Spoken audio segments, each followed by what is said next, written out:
Optical media. Most of the media from the last few decades have been in the form of discs.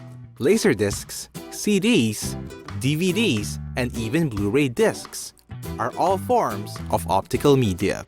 Data in these discs are encoded and read by lasers, hence the name optical media. Information in these discs are encoded as binary code, or ones and zeros. This is how it works. Discs usually have two layers: a reflective shiny encoding material, which is often aluminum, and a clear hard protective layer, which is usually polycarbonate. Data is encoded to the disc via a process called burning, wherein the laser etches information in the encoding layer. Think of it as very small, microscopic grooves, much like how a vinyl record has, only much smaller. When a disc is inserted into a drive, it spins and the laser tracks the data written in the disc. The data is then read and re-encoded by the computer to its intended format that can be understood by its user.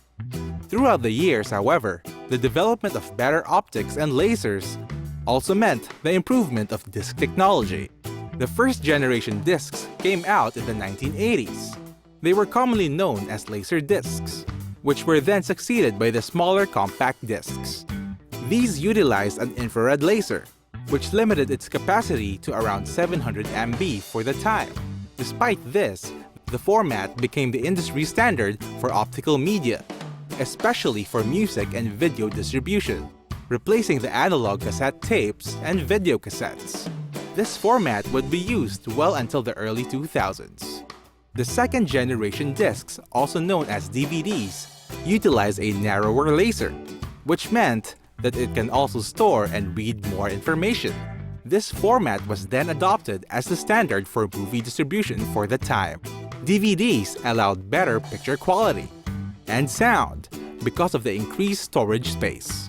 The third generation, the one we currently have, utilizes blue lasers. That's why they are called Blu-ray. These lasers are narrower and thinner than the previous generation, thus providing an increased capacity. These are the preferred media format for today's movie and video game releases. Perhaps another shift in distribution and storage media is imminent. Other types of solid-state media like USBs and hard drives are slowly becoming the go-to storage media, and may eventually replace the optical media, just how optical media replaced tape and magnetic media a few years back.